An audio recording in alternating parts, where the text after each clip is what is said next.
আসসালামু আলাইকুম প্রিয় দর্শক শ্রোতা বায়ু বন্ধুগণ, আপনারা কি মাছ চাষ করতে চান? মিশ্রভাবে মাছ চাষ করতে চান? তাহলে এই ভিডিওটি আপনাদের জন্য। মিশ্রভাবে মাছ চাষের জন্য সবচাইতে ভালো মানের একটি মাছ হলো থাই জাতের পাঙ্গাস এবং দেশি ট্যাংরা।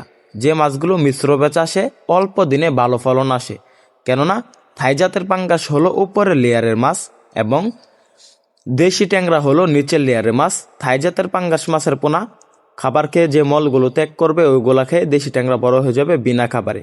আমরা এরকম অক্সিজেন ব্যাগের মাধ্যমে বাংলাদেশের 64 জেলায় মাছের পোনা হোম ডেলিভারি দিয়ে থাকি। আমাদের এখান থেকে সকল আকার মাছের পোনা সংগ্রহ করতে পারবেন।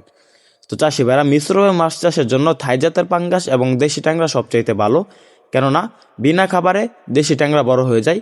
থাই জাতের পাঙ্গাস মাছের পোনাগুলোকে যে খাবারগুলো দেবেন, এই খাবার খাওয়ার পরে যে মলগুলা ত্যাগ করবে ওই মল খেয়ে দেশি ট্যাংরা বড় হয়ে যাবে।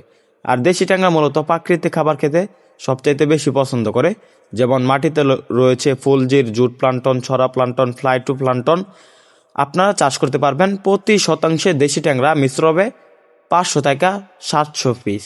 তো চাষি ভাইরা, আপনারা আমাদের হ্যাচারি থেকে সরাসরি এসে দেখে শুনে সংগ্রহ করতে পারবেন বিভিন্ন মাছের পোনা। আমাদের এখানে বিভিন্ন কোয়ালিটির, বিভিন্ন সাইজের বিভিন্ন মাছের পোনা রয়েছে।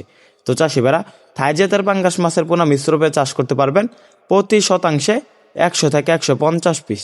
তো চাষি ভাইরা, মিশ্রভাবে মাছ চাষে অধিক ফলন আসে, তাই আপনারা আর দেরি না করে আমাদের স্ক্রিন দেওয়া নাম্বারে যোগাযোগ করে থাই জাতের পাঙ্গাস এবং দেশি ট্যাংরা ছাড়াও নানা জাতের মাছের পোনা ক্রয় করতে পারবেন মিশ্রভাবে চাষের জন্য।